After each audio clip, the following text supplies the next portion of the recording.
You know, I have a history with Devil May Cry. I first got introduced to the franchise with Devil May Cry 3 back in 2005. My best friend at the time showed me the game and we played up to the first fight with Virgil. It amazed me with its hard but rewarding gameplay, its campy gothic tone, and Dante and Virgil as characters just by themselves. You showed up.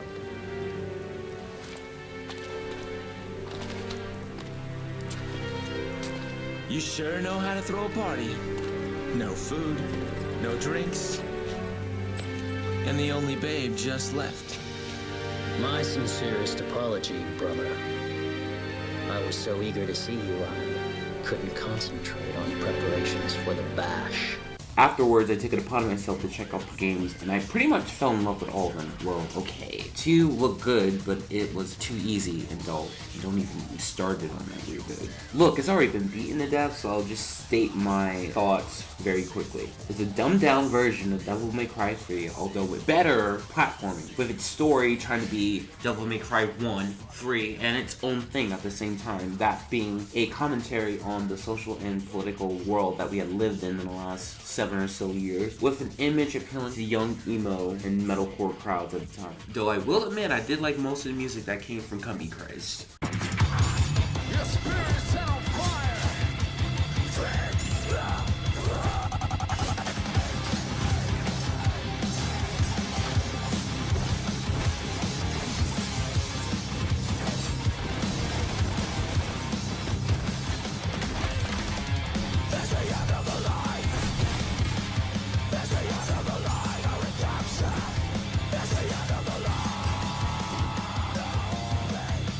Now, as a Devil May Cry fan, it'll surprise you when I tell you that I was turned off by Devil May Cry 4.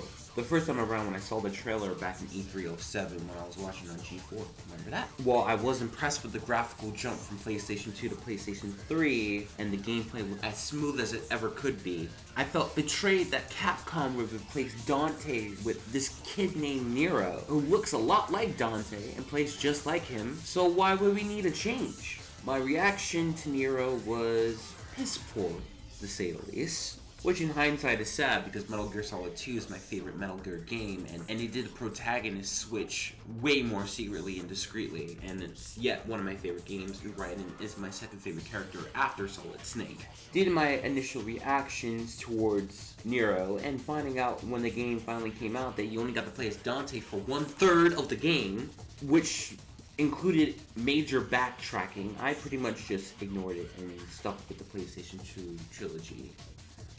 That is until I saw this trailer. I failed to save you.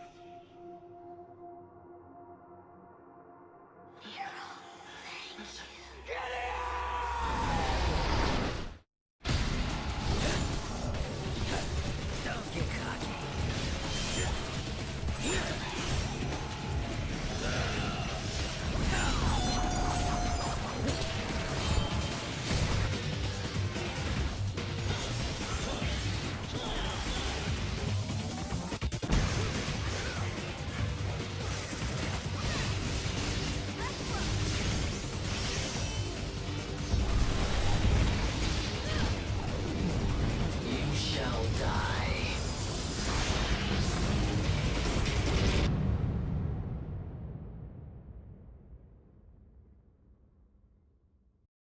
Capcom was releasing a remaster of 4 with Virgil as a playable character? I couldn't pass that up. After Dante, Virgil's my favorite character. He's arguably the best antagonist to impair in Devil May Cry, and one of my favorite characters in Marvel vs. Capcom 3. So that was an autosale for me. The icing on the cake was also having Lady and Trish playable as well, and I picked it up a few years ago, and I fell in love with it almost instantly. Some of my criticisms from a decade ago still exist. Backtracking as Dante while providing the best version of the style system and excellent gameplay. It just really hurt to have to backtrack everything that Nero had done. But I understand the development was cut down by a year, so concepts for Dante's own levels weren't able to make it and had to be used what assets were already created for the game. You had to fight every boss except Credo 3 times. Twice as Nero and once as Dante, with no change in gameplay unless you buff up difficulty. And even then, it's only maybe a new move or two, or in Barrio's case, he gets a a double trigger.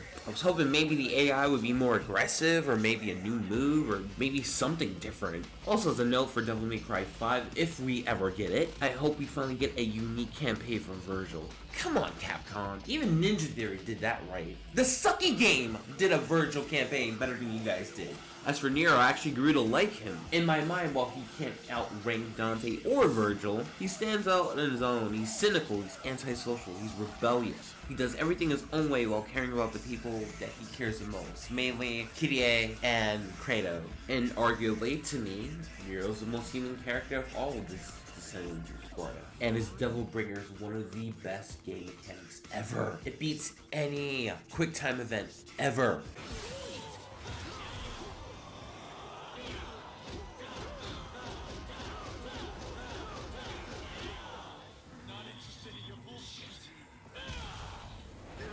Now that brings me here. I fell in love with this game so much that I bought this Play Arts Kai figure just out of my love for the game in Nero. So if that shows you how you can turn around your opinion, I hope it does. So let's look and see what we got here.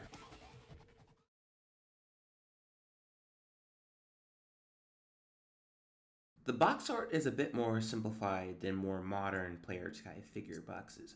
But I appreciate the fact that they did try to be a bit more artistic with the windows that kind of go back to the chapel from Devil May Cry 4. And now we have Play Arts Kai Nero out of the box, and I will say that he does look pretty good. He matches his in-game model fairly well, even though his hair is a little bit more darker in some places than it usually is, but otherwise, everything matches up really well, even his Devil Bringer.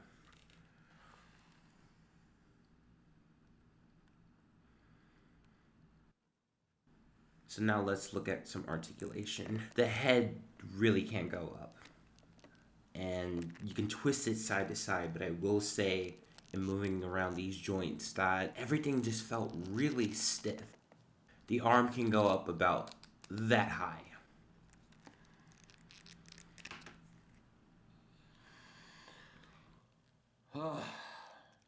And that happens a lot. But the arms can go about that high. It has a ball joint in the stomach, and the lower part of the coat can hinge up about that far up, so you can get some dynamic posing with it. The arm, when it doesn't feel like it's going to break, can get a decent bend, but like I said before, everything feels really stiff on this figure. Though the Devil Bringer arm with its elbow joint does go up a little bit better than the normal arm.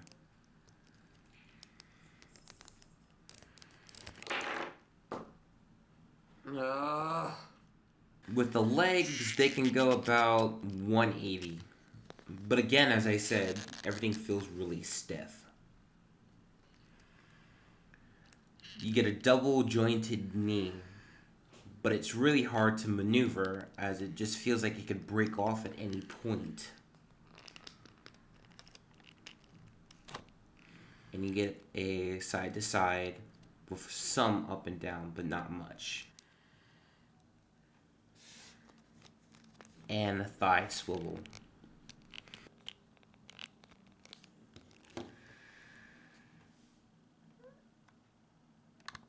Now, this figure only comes with one interchangeable hand, which is the holding hand. You're going to use that hand to hold on into the Blue Queen, Nero's gun. There's a small little hole that lets you peg it in. And that's him holding the Blue Queen.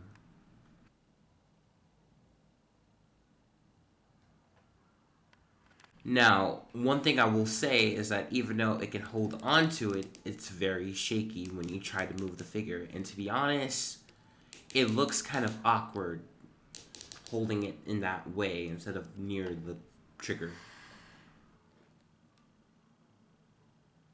And now you have Nero's signature weapon, the Red Queen.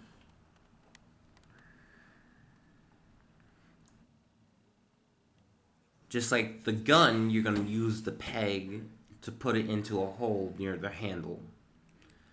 And to be honest, this looks really awkward, even more so than the gun. And when you try to pose it, he can't even hold on. So you're going to use that peg on the top and peg it onto a back using a peg on the back.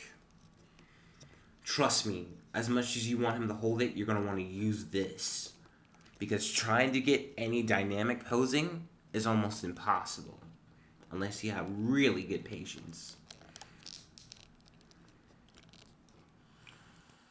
And for some comparisons, we have Nero next to Noctis from Final Fantasy 15. And next to his daddy dearest, Virgil. And yes, he is his father.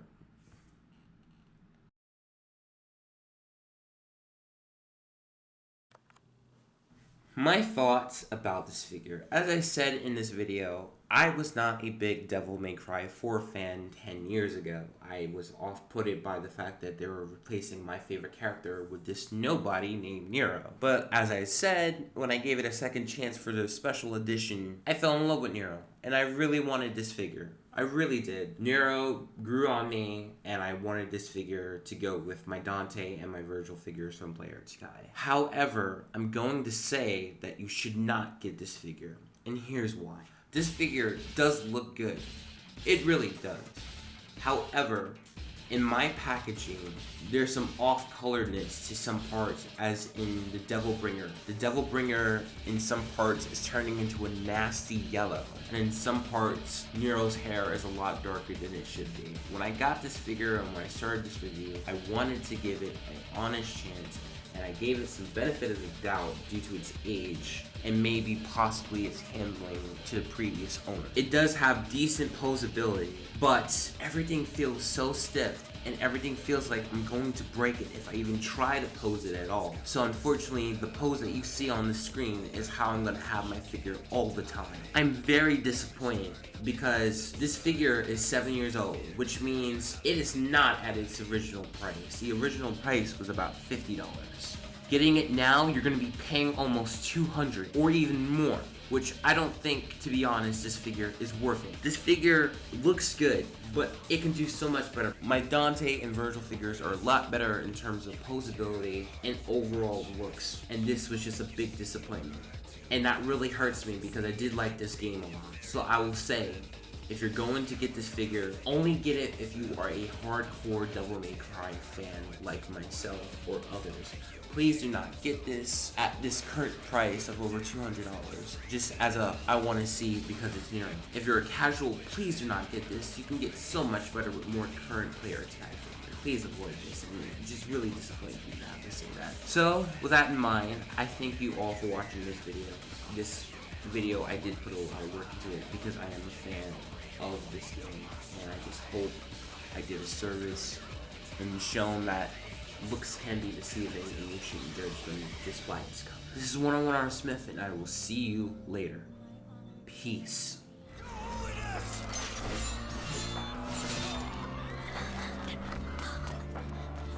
got a jacked up notion of fair play, pal. And it's beginning to piss me off.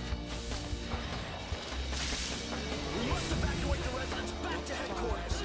Report back as soon as you can, and be careful. I got it.